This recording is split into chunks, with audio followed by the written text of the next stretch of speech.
बिस्मिल्लाहिर्रहमानिर्रहीम। अस्सलाम वालेकुम नाज़रीन। मैं मोहम्मद अरशद और आप हमारा फ़ेसबुक और यूट्यूब चैनल देख रहे हैं और मेरे साथ मौजूद हैं आज 2 दिन के बाद जनाब ज़हीर अब्बास साहब आज मौजूद हैं मेरे साथ, तो आप आइए इनसे मिलते हैं। सर कैसे हैं आप? अस्सलाम वालेकुम मेरे सारे दोस्त देखने वाले और सुनने वाले को सबको मेरा सलाम और जुम्मा मुबारक। सर किधर चले गए थे यार? 2 दिन तो मैं अकेला ही खबरें देता रहा, आप किधर थे? बस दरअसल बात यह है कि मैं कुछ अपने मामलात में थोड़ा लगा हुआ था जिसकी वजह से मैं नहीं आ सका। उसके लिए मैं तमाम देखने और सुनने वालों से मादत करता हूँ। चलें, बहुत शुक्रिया और आपके आने का बहुत बहुत शुक्रिया सर। ख़बरों का आगाज़ करते हैं जी। सबसे पहली ख़बर है जी, कल मूडीज़ ने जो है ना एक खाका जारी किया है पाकिस्तान के हवाले से। पाकिस्तान जी बी से सी में चला गया सर। पाकिस्तान की मईशत का बेड़ा बी से सी में चला गया। सर आप क्या बोलते हैं? ये तो बड़े बड़े दावे कर रहे हैं, हमने अपनी सियासत बचाई, अपनी सियासत हमने कुर्बान की और मुल्क बचाया। तो सर आप क्या कहते हैं? यार ये बड़े अरस्तू बन रहे थे कि हम मंझे हुए खिलाड़ी हैं, वो पागल है, वो फलाना है, ढिमकाना है, इमरान खान ये है, इमरान खान के पास नाकिस टीम है, वो सारे क्रिकेटर हैं। चलो वो क्रिकेटर बेकार साइड पे हो गया, अब तो इनके पास आ गई है। ये सारे अरस्तू इकट्ठे हो गए हैं, सारे मिलजुल के काम कर रहे हैं। ये पीपल्स पार्टी भी हो गई है, नून भी हो गई है, जमीयत उलमा इस्लाम हो गई है, ये सारे मिल के कर रहे हैं ना। अभी ये सारे मंझे हुए खिलाड़ी हैं, तो फिर मुल्क जो है इतना कैसे दिवालिया हो रहा है और कैसे डी कैटेगरी में चला गया है। अब ये डी में आया तो फिर ज़्यादा बात है, फिर आगे तो डी के बाद तो फिर हमारा वही श्रीलंका वाला मामला है ना। सर ये कोई खिलाड़ी नहीं है, ना ये कोई चैंपियन है, ये सिर्फ फ्रॉडिये लोग हैं, ठीक है। इन्होंने पिछले 40 साल से जो है ना यही बस ड्रामेबाजी दिखाते रहे ये लोग, ये शो शाएँ मारते रहे, लेकिन हतमी काम इन्होंने कुछ भी नहीं किया है। अब तो उसकी हद ही हो गई है ना सर। 6 अशारिया पे हमारी मैशें चल रही थी खान साहब के गवर्नमेंट में। अब ये आए हैं और 6 महीनों में ही इन्होंने वो 6% मैशत भी ख़त्म कर दी और मुल्क को जो है ना डिफ़ॉल्टर भी कर दिया। चले नेक्स्ट खबर की जानिब चलते हैं जी। अभी कुछ देर पहले ये खबर मेरे तक पहुंची है कि पीटीआई के 2 बंदे, जिसमें एक सैफुल्लाह नियाज़ी जो इमरान खान के करीब तरीन साथियों में से हैं, और एक और बंदा जी इनका जो है ना वो गुमशुदा हो गया या अगवा जिसको आप कह सकते हैं। तो ये किसकी कारस्तानी हो सकती है आपकी नज़र में? यार बात दरअसल ये है, ये ओछे हथकंडे हैं, ताक है। ये किसी मामलात में किसी भी तरीके से इसके इमरान खान को जो है ये कर रहा है लॉन्ग मार्च, किसी ना किसी तरीके से उसको रोका जाए। ये ओछे हथकंडे मुझे तो जहाँ तक समझ आ रही है इसी तरीके के लिए किए जा रहे हैं और इसी मामलात की वजह से किए जा रहे हैं। भाई मुझे तो नहीं लगता ये, अगर खान साहब को इन्होंने पकड़ भी लिया ना तो मेरे ख्याल से जो बैंड कुछ दिन बाद बज रहा है ना वो पहले बज जाएगा, मुझे तो ऐसा लग रहा है। चले नेक्स्ट खबर की तरफ चलते हैं जी। खान साहब ही एक और ऑडियो लीक हुई है जी।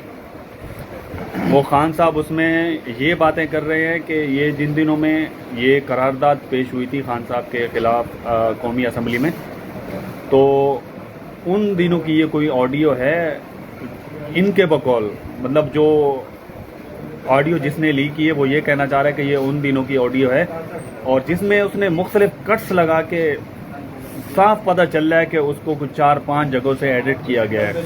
तो ये क्या है? इससे ये लोग क्या साबित करना चाहते हैं? इससे क्या होगा? कुछ भी नहीं होगा, मेरी नज़र में तो कुछ नहीं होगा इससे। बात दरअसल ये है कि ये जो ऑडियो मैंने भी सुनी है, ऑडियो ये पुरानी है, आज की नहीं है, कोई लगभग कोई 3-4 महीने पुरानी ऑडियो है। और ये जो भी है इसको काट जान कर पेश कर रहा है, क्योंकि ये बातें क्लियर पूरे उनके जो भी इमरान खान साहब बात कर रहा है तो उसमें ये पूरे जुमले नहीं उनके क्लियर कर रही है। तो कोई जुमले कहाँ से काट के कहाँ से मिला रहा है, कोई जुमले कहाँ से काट के कहाँ पे मिला रहे हैं। तो मेरी नज़र में इस वीडियो की कोई हैसियत नहीं है। बाकी तो ये ओछे हथकंडे हैं, तो इसकी कोई वैल्यू नहीं है मेरी नज़र में।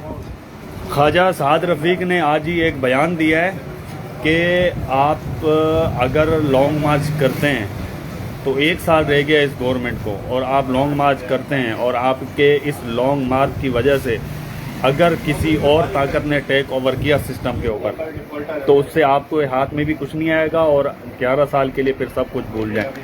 तो भाई ये क्या है?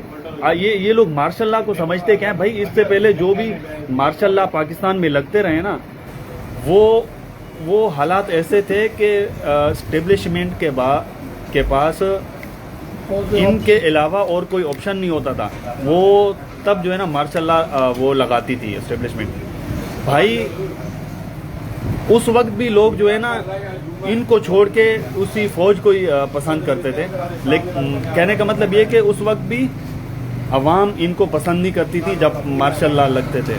तो अब तो एस्टेब्लिशमेंट के पास ऑप्शन, एक बेहतरीन ऑप्शन मौजूद है इमरान खान साहब की सूरत में, तो अब मार्शल लॉ क्यों लगेगा भाई? एक आसान सा ऑप्शन मौजूद है ना, जाएं इलेक्शन के अंदर इलेक्शन कराएं और पाकिस्तान कौम को हक दें। दरअसल बात ये है, अपनी नलायकियाँ ये सारे मामला छुपाने के लिए ये बातें कर रहे हैं। अब जिस बंदे के केस ख़त्म कराने थे, इसाक डार के, नवाज शरीफ के, सबके इन्होंने केस ख़त्म करा लिए। केस ख़त्म होने के बाद ये सारी नलायकियाँ इसलिए कर रहे हैं कि अगर वो बाहर निकला तो ज़ाहिर सी बात है ऑटोमेटिकली उसके लिए आवाम निकलेगी। आवाम निकलेगी तो ज़ाहिर सी बात है उसकी फेवर में निकलेगी। तो ये खामखा में ये दूसरा सिग्नल दे रहे हैं, ये इसलिए बोल रहे हैं कि ये ऑप्शन है। ये इनकी नालायकियाँ हैं। अब एस्टेब्लिशमेंट को भी पता है कि इनको भी पता चल गया कि ये इनकी नालायकियाँ हैं जो ये शो कर रहे हैं। अभी मरियम नवाज का मामला देखें, आपके सामने था, वो क्लियर हुई और भाग गई। उसके बाद ये इसाक डार आया, ये भी देखें, वो अपने मामला क्लियर कराने के लिए यहाँ पे आया। अब ये देखें आपके सामने इसने अपने सारे मामला क्लियर कराए। अब ये दूध का धुला हुआ बन गया। अब मैं कल एक और न्यूज़ देख रहा था, एक बुजुर्ग को उसके बेटे का हक नहीं मिला। वो कोई 4-5 साल के अरसे के दौरान वो बेचारा अदालतों के चक्कर लगा रहा था। तो परेशान हो के ना उसने मुजरमों को खुद उसने जाके वहाँ पे उसने गोलियां मार दी उन लोगों को। अल्लाह अकबर। तो चलो जी, ये है कि अब ज़ाहिर सी बात है जब मामलात ये लोग नहीं हल करेंगे, किसी की बात नहीं सुनेंगे, तो ज़ाहिर सी बात है अवाम अपने फैसले खुद करना शुरू कर देगी। ये इनसे कुछ नहीं होगा, ना अवाम के लिए होगा ना मुल्क के लिए होगा। अगर अवाम और मुल्क के लिए कुछ होता तो ये लोग मुल्क को डी कैटेगरी में नहीं लेके जाते। हम आज़ाद होने के बावजूद भी आज पीछे जा रहे हैं। आज बांग्लादेश को देखो, मलेशिया को देखो, जो जिनके वजूद ही नहीं थे वो हमसे बाद में बने, आज इतने डेवलप हो गए कि उनकी जीडीपी हमसे कितना आगे। यार हम तो सिर्फ अंदर से कूड़ ही सकते हैं भाई, हमारे हाथ में है कुछ नहीं। लेकिन मैं जहाँ तक सोचता हूँ ना कि ये मुल्क के साथ सबसे बड़ा जो है ना ये गुनाह हुआ है, जो इनकी ये हुकूमत मुसल्लत की गई आवाम के ऊपर, ये इससे बड़ा गुनाह मैंने आज तक नहीं देखा है। चलें, कल जी कनाडा यूनिवर्सिटी के अंदर एक लेक्चर हुआ है जी यूनिवर्सिटी में, और उस लेक्चर के अंदर करप्शन के ऊपर बात हो रही थी। और उस लेक्चर के अंदर मिसाल के तौर पे हमारे नवाज शरीफ साहब को सर जी मिसाल के तौर पे उन्होंने पेश किया उस लेक्चर के अंदर। तो सर ये क्या हो रहा है? ज़ाहिर सी बात है यार, सबसे बड़ा डिफ़ॉल्टर उन्होंने ढूंढा होगा। जो डिफ़ॉल्टर उन्होंने सबसे ज़्यादा अच्छा लगा होगा तो वो नवाज शरीफ उनके पास बेस्ट चॉइस थी, क्योंकि इनके ही भतीजे एक बच्चे स्कूल में, प्राइवेट स्कूल में गए किसी फंक्शन अटेंड करने के लिए, तो ये बच्चों को बोल रहे हैं करप्शन तो होती है, करप्शन तो चलती है, मुल्क के मामलात के साथ करप्शन तो चलनी चाहिए। जब ये नौजवानों को जो मेरे अभी ब्राइट स्टार हैं उनको ये ऐसा वो करेंगे, उनके जहन बनाएंगे, वो उनके जहन भी ऑटोमेटिकली बन जाएंगे। जब वो पढ़ लिख के बाहर निकलेंगे किसी जॉब के हवाले से या किसी इदारे में जाके वो बैठेंगे, वो तो बोलेंगे कि हमारे बुजुर्गों ने, हमारे बड़ों ने, हमारे बड़े सियासतदानों ने ये भी यही बोला कि करप्शन आम चीज़ है कि उसको करो। तो वो बोलते थे, जब वो करते थे हम भी करेंगे। अगर ये अच्छा कोई दिखाएं उनको मामला, तो ये ज़ाहिर सी बात है बच्चे कल के मेहमान हैं, या जब बड़े होंगे तो ऐसा ही काम करेंगे। चलें, अल्लाह ताला महफूज फरमाए इस फितने से जो इस वक्त पाकिस्तान में सबसे बड़ा फितना है जी इम्पोर्टेड हुकूमत की सूरत में। एक और ख़बर है जी मरियम नवाज़ के हवाले से। मरियम नवाज़ जब यहाँ से लंदन रवाना होने के लिए लाहौर एयरपोर्ट पर पहुँची तो वहाँ उनकी जलालत, फिर वहाँ से उड़ी कतर एयरपोर्ट पे उतरी, वहाँ जलालत, फिर वहाँ से उड़ी लंदन पहुँची, वहाँ गालम गलूच शुरू, वहाँ जलालत। तो यार मैं तो शर्म से डूब मरूं अगर मेरी इस तरह बेइज्जती हो और इस तरह जलालत हो। तो कोई भी इज्जतदार आदमी इस तरह जलील हो ना जगह जगह, वो डूब के मर जावे या खुदकशी कर लेवे, इनको फ़र्क ही नहीं पड़ता। भाई इनको कैसे फ़र्क पड़ेगा, इनकी आदत हो गई है ना। मसला पता क्या है, ये लगातार कंटिन्यू जलील होते, जो बंदा कंटिन्यू जलील होता रहता है ना, फिर वो जलील बन जाते हैं। जलील जो बन जाते हैं फिर वो आखिरी स्टेज, वो जलील बन जाता है ना जब, वो आखिरी लिमिट है। उसके बाद आप उसको जितना चाहे जलील कर लो, उसको कुत्ते के साथ भी खिला लो तो वो खा लेगा, लेकिन वो उसको फ़र्क नहीं पड़ेगा। चलें, आखिर में इजाज़त चाहेंगे, फिर हम मज़ीद बात करेंगे तो वीडियो हमारी लंबी हो जाएगी। आखिर में इजाज़त चाहेंगे इस दुआ के साथ कि या अल्लाह पाकिस्तान को